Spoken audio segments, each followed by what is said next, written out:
2,800 years ago, in a port city called Smyrna, on the coast of what's now Turkey, a blind man showed up every night as the sun went down.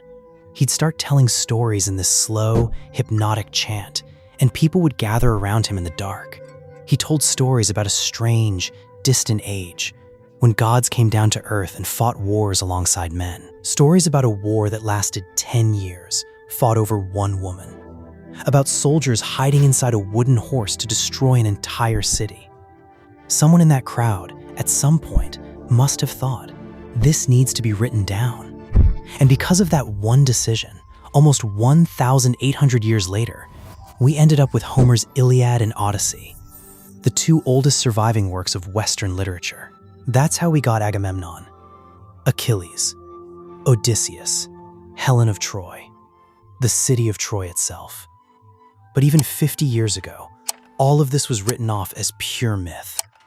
Then the ground gave up its secrets. Troy was excavated. Agamemnon's city, Mycenae, was uncovered. And the conversation changed completely. Nobody asks, is this real anymore? The question now is, how much of it is real? And how much is imagination? Because there's still one detail that doesn't add up. The distance from Troy to Ithaca is about 560 nautical miles. On a Bronze Age ship, that's a 2-week trip, give or take. For Odysseus, it took 10 years. So what happened during those 10 years? Homer says he ran into a 15-foot, one-eyed, man-eating giant, a 6-headed sea monster, and a whirlpool that could swallow a ship whole, a witch who turned his crew into pigs, and a race of giants living in a land where the sun never sets. 4 encounters, 10 years unaccounted for. With Christopher Nolan's new film adaptation bringing the Odyssey back into the spotlight, this seemed like the right time to actually dig into it. What does history, geography, and science say about these 4 things? Because here's the part that surprised me. None of them are pulled out of thin air. Every one of them has a real-world explanation worth exploring. Let's start from the other end of the timeline. Nolan's film is based on Homer's poem, and the earliest surviving text of that poem is a fragmented manuscript from about 2,000 years ago. It was first translated into English in 1615 by George Chapman. But the Odyssey really broke into the mainstream because of the poet John Keats, who read it and was so floored that he wrote a poem about the experience. Since then, translators like Robert Fitzgerald, Robert Fagles, and Emily Wilson have each brought it to a new generation of readers. Nolan's film is really just the newest link in that chain. The hero of the story is Odysseus, king of Ithaca, trying to get home after 10 years fighting at Troy. We don't know exactly when people started telling this story out loud, but we know it predates Homer by a long time.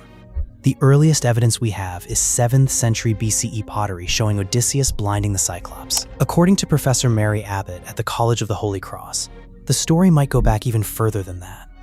The poem describes a helmet made from boar tusks, a style of helmet that dates back nearly 4,000 years.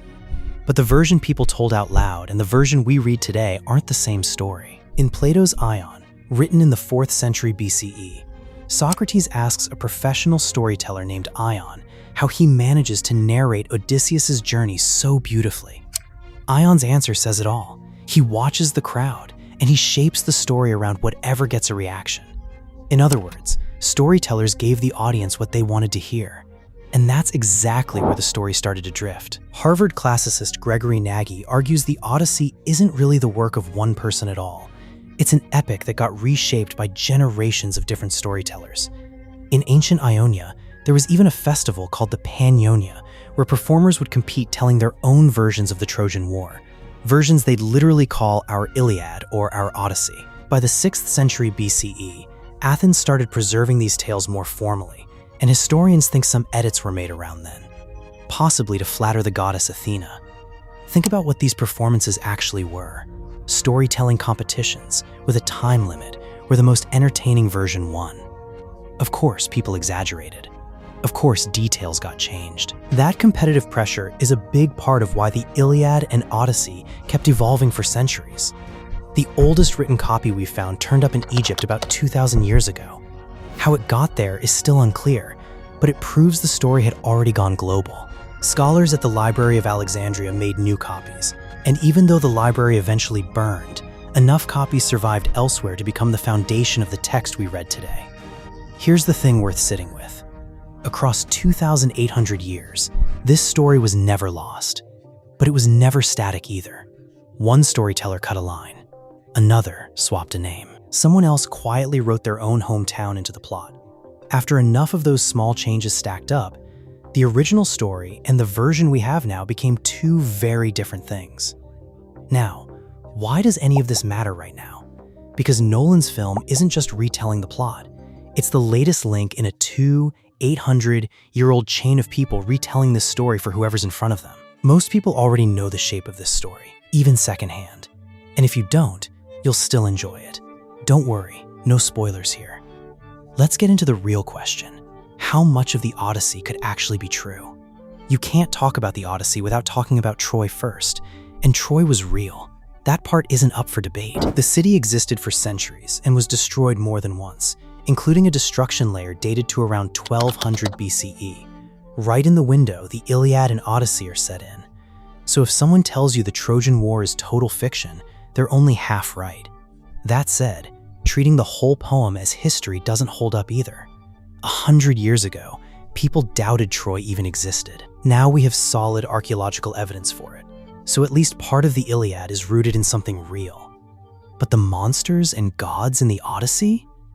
Almost certainly invented. What's actually worth questioning is how those inventions got made.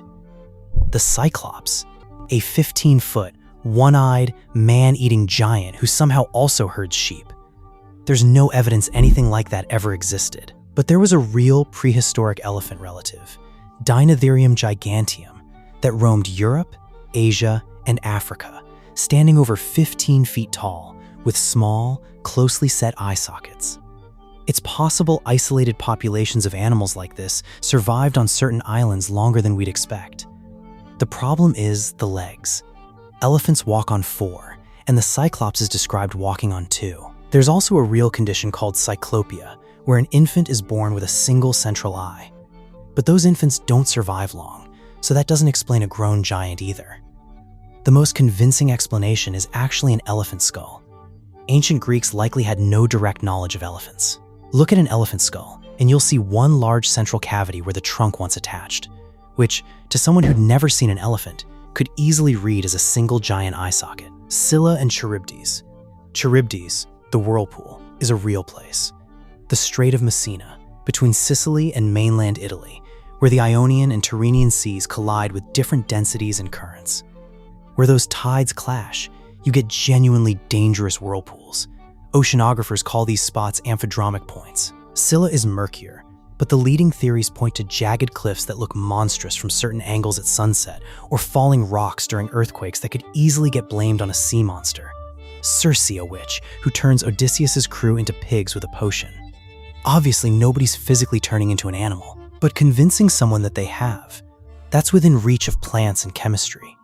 Certain compounds block neurotransmitters like acetylcholine and can trigger delirium and vivid hallucinations. Some are still used medically in controlled doses today. Even the detail about the antidote, a white flower, lines up with real plant-based remedies people would have known about. Then there's the lotus eaters, people who eat a flower and forget home entirely. That one's grounded in something real too. The blue lotus, used by ancient Egyptians for its psychoactive effects, and Ziziphus lotus, a plant native to North Africa with similar properties. The Lystrigonians, a race of cannibal giants living where night never falls. That detail on its own points straight at the midnight sun of far northern latitudes. And Greek sailors landing on unfamiliar coasts may have seen massive ancient statues in places like Sardinia, and assumed a race of giants had built them. Add hostile locals hurling rocks at approaching ships, and you've got everything you need for a giant attack story. Put it all together, and you can see how a 10 to 15 day trip turned into a 10-year odyssey. The places in this story, Troy, Ithaca, the islands in between, are either real or plausible. But the story itself was never frozen in time.